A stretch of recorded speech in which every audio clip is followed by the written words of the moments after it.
Hello बच्चों। तो बच्चों इस वीडियो में हम लोग एक सिंपल हार्मोनिक मोशन की काफी अच्छी प्रॉब्लम डिस्कस करने वाले हैं। ठीक है ना।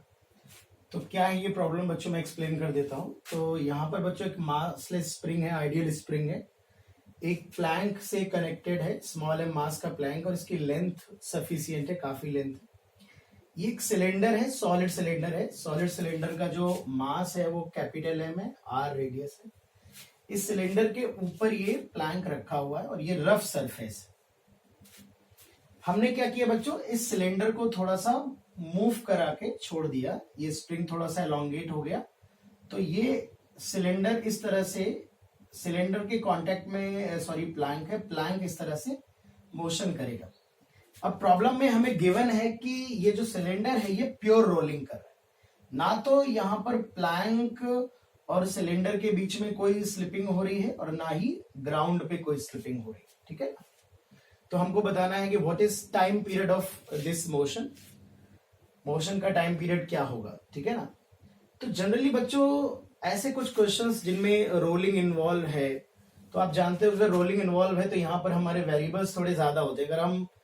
अगर हम फोर्स, सिंपल हार्मोनिक मोशन में जनरली जो टाइम पीरियड निकालते हैं, तो एक तो होता है restoring force, restoring torque method होता है ना, एक एनर्जी मेथड होता है। तो 90% क्वेश्चंस हमारे रीस्टोरिंग फोर्स या रीस्टोरिंग टॉर्क के थ्रू कैलकुलेट करके बहुत आसानी से सॉल्व हो जाते हैं। बट सिंपल हार्मोनिक मोशन में कुछ क्वेश्चन ऐसे होते हैं जिनको अगर हम फोर्स के थ्रू जाएंगे या एक्सेलरेशन, रीस्टोरिंग एक्सेलरेशन निकालने की कोशिश करेंगे इस बॉडी का, तो हमें नंबर ऑफ वेरिएबल्स काफी ज्यादा होंगे, हमें 5-6 इक्वेशन बनानी पड़ सकती है जैसे कि इस प्रॉब्लम में।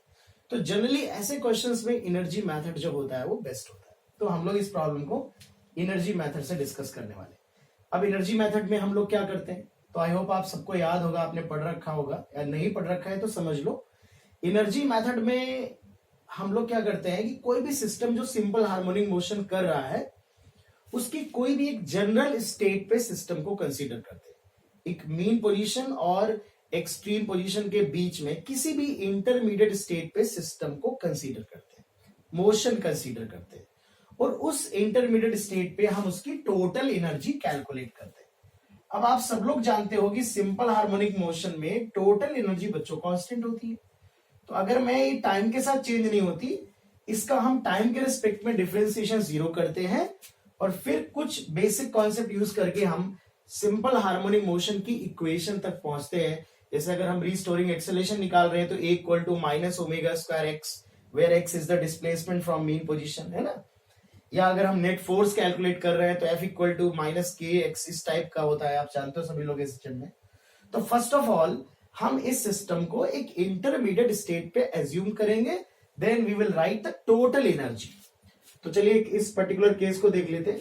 मान लेते हैं कि बच्चों ये इस तरह से मोशन कर रहा है और अपनी ये इनिशियल पोजीशन है, मीन पोजीशन है, इनिशियली स्प्रिंग रिलैक्स है और इस पे कोई नेट फोर्स नहीं है मान लेते हैं, और अपनी मीन पोजीशन से एक्स डिस्प्लेसमेंट पे जब ये बॉडी होगी तो सिलेंडर कुछ यहां होगा,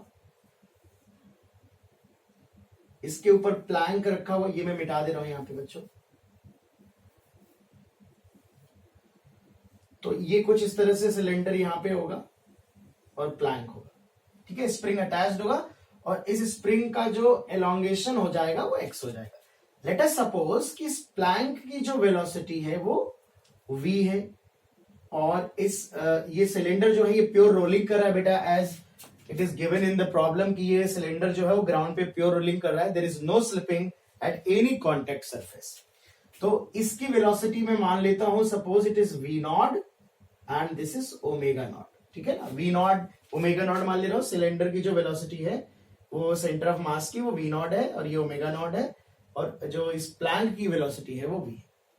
स्प्रिंग में एलोंगेशन x होगा। तो अगर मैं टोटल एनर्जी लिखूं तो फर्स्ट ऑफ ऑल तो कंडीशन ऑफ नो स्लिपिंग अगर देखा जाए तो ग्राउंड पे अगर रोलिंग हो रही थी, इस पॉइंट पे स्लिपिंग नहीं हो रही है, इस बात की कंडीशन होती है बच्चों v equal to r omega not. ठीक है ना।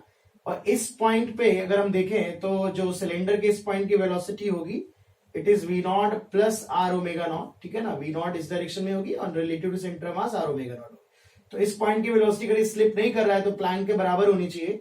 सो it is v equal to v not plus r omega not, so v equal to 2v not. ठीक है, इस रिलेशन का हमें यूज करना पड़ सकता है बच्चों।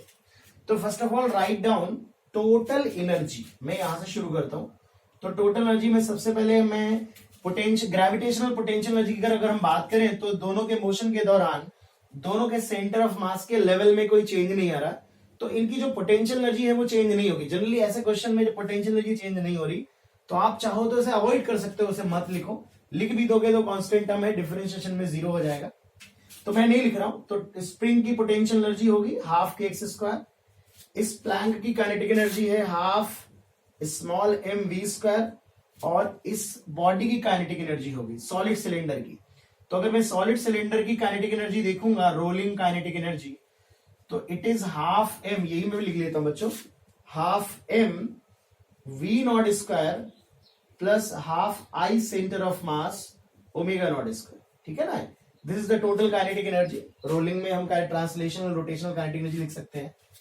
तो ये बच्चों हम थोड़ा सा और अगर सिंप्लीफाई कर ले तो टोटल एनर्जी आ रही है एम वी स्क्वायर बाई 2, और इसे अगर मैं M R square by 2, solid cylinder का about this axis moment of inertia जो होगा एम आर स्क्वायर बाई 2 होगा, और ये v square by r square होगा। ठीक है, तो नीचे का जो आर स्क्वायर होगा और ऊपर का आर स्क्वायर कैंसिल आउट हो जाएगा। It is 1/4 1/2 m v not square plus 1/4। ठीक है ना, ये एम आर स्क्वायर बाई 2 आएगा। ठीक है ना, तो एम आर स्क्वायर बाई 2, तो m by 2 r square cancel out हो जाएगा, और ये v not square upon r square, तो आर स्क्वायर कैंसिल आउट हो जाएगा, 1/4 एम वी नॉट स्क्वायर है। ठीक है, ये रिलेशन बच्चों हमने यूज कर लिया। आप कर सकते हो, मैं एक डायरेक्ट कर नहीं रहा हूं कैलकुलेशन। तो यहां पे बच्चों ये 3/4 एम वी नॉट स्क्वायर होगा, और अगर मैं थोड़ा सिंप्लीफाई कर दूं तो के एक्स स्क्वायर बाई 2 प्लस, यार ये स्मॉल एम है और ये कैपिटल एम है, थोड़ा ध्यान देना इस चीज को। सॉरी, ये स्मॉल एम है और ये जो सिलेंडर है ये कैपिटल एम है। ठीक है, नहीं तो कंफ्यूजन हो जाएगा। तो ये 3/4 capital M v not square, v not को वहां से क्या लिखेंगे, वी बाई 2, तो वी स्क्वायर बाई 4, और ये वाला टर्म हमारा मिस हो गया है, small m we square by 2, तो इसको भी यहां पे मैं प्लस में लिख ले रहा हूं, एम वी स्क्वायर बाई 2, ये प्लैंक की काइनेटिक एनर्जी। तो ये बड़े से अगर आप पहले भी डिफरेंशिएट कर देते तो बाद में रिलेशन यूज करना पड़ता। तो अभी मैंने क्या किया, एक्स और वी, चूंकि ये स्प्रिंग डायरेक्टली इससे अटैच्ड है, तो मैं ऑसिलेट तो पूरा सिस्टम ही करेगा बेटा, बट जो बॉडी स्प्रिंग से डायरेक्टली कनेक्टेड हम ये मानेंगे वही बॉडी मेनली ऑसिलेट करे, उसी को ध्यान में रखते हुए हम लोग कैलकुलेट करेंगे। इसलिए मैंने उसी बॉडी की स्पीड और उस बॉडी के मेन पोजीशन से जो डिस्प्लेसमेंट है उसमें एक रिलेशन निकाला। अब मैं इसको डिफरेंशिएशन 0 कर देता हूं, क्योंकि सिंपल हार्मोनिक मोशन में एनर्जी कांस्टेंट रहती है, तो डी बाई डी टी 0 करूंगा। दिस इंप्लाइज, तो इसका डिफरेंशिएशन क्या है, एक्स स्क्वायर का डिफरेंशिएशन टी के रिलेटिव में डिफरेंशिएशन क्या आएगा, K by 2 2x, K by 2 2x dx by D T, plus ये बच्चों 3/16 आएगा m, वी स्क्वायर का डिफरेंशिएशन करेंगे 3/16 कैपिटल एम, वी स्क्वायर का डिफरेंशिएशन होगा 2v dv by D T, plus ये small m by 2 2v dv by D T, this is equal to 0। अगर आप देखें तो dx by D T rate of change of displacement, ये Planck की velocity बच्चों v है ना, तो यहाँ पे जो dx बाई डी टी है बेटा वो v है बेटा, है ना। तो देखो ये v ये हो गया, एक ये v है, एक ये v कॉमन होके कैंसिल आउट हो जाएगा, ये 2 से 2 कैंसिल आउट हो जाएगा, तो ये kx है प्लस ये 3 capital M by 8 into dv by D T. Okay, तो it is acceleration of plank. यहां पे ये हम लिख सकते हैं 2 से 2 कैंसिल आउट हो गया, small m into acceleration of plank equal to 0। तो यहां से एक्सेलरेशन ऑफ प्लैंक हम लिख सकते हैं it is minus k upon small m plus 3m divide by 8 into x. Calculation check कर लेना यार, कोई कैलकुलेशन मिस्टेक ना हुई हो। तो यहां से आप देख सकते हैं कि जो प्लैंक है उसका रीस्टोरिंग एक्सेलरेशन आ गया है। इस तरह की इक्वेशन जैसे आपको मिल गई तो आप समझ सकते हैं कि आपके सिंपल हार्मोनिक मोशन की इक्वेशन है। एक्सेलरेशन अगर आप समझ रहे हैं, जो सिंपल हार्मोनिक मोशन होता है उसमें acceleration equal to minus omega square x होता है, where omega is the angular frequency. तो ये जो पूरा का पूरा टर्म लिखा है ये इसे आप ओमेगा स्क्वायर कह सकते हैं बेटा, ठीक है ना। तो ओमेगा स्क्वायर क्या आ जाएगा, के या omega is equal to under root K upon small M plus 3 capital M divided by 8। तो time period it is 2 pi by omega, so 2 pi under root M plus 3 capital M divide by 8 upon K, this is the time period of.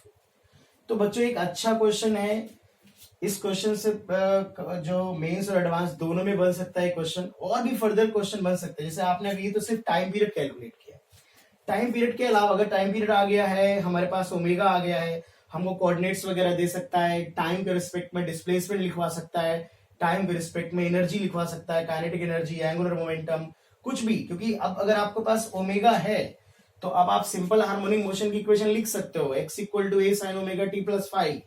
फिर उस वहां से आप time के functions में जितने भी कैलकुलेशन होते हैं वो सिंपल हार्मोनिक मोशंस की इक्वेशन को लिखने के बाद वहीं से फर्दर प्रोसीड किए जाते हैं, ठीक है ना। तो बट ये क्वेश्चन ऑलरेडी टाइम पीरियड तक ही अच्छा क्वेश्चन बन जाता है, तो इस बात के चांसेस जनरली कम होते हैं कि और फर्दर आगे जाएगा। हाँ आगे जा सकता है अगर ये कॉम्प्रिहेंशन के फॉर्म में आ रहा है, मैचिंग के फॉर्म में आ रहा है, तो फर्दर आपसे इसकी displacement as a function of time और उसका यूज करते हुए आपसे kinetic energy, velocity, angular acceleration, angular velocity, kinetic energy, angular momentum, बहुत सारी चीजें आपसे पूछ सकता है, ठीक है ना। तो वो हम लोग इस वीडियो में डिस्कस नहीं कर रहे हैं, हमें सिर्फ इस एग्जाम्पल के थ्रू एनर्जी मेथड को रिवाइज करना था और एक अच्छा प्रॉब्लम डिस्कस करना था। तो ओके बच्चों।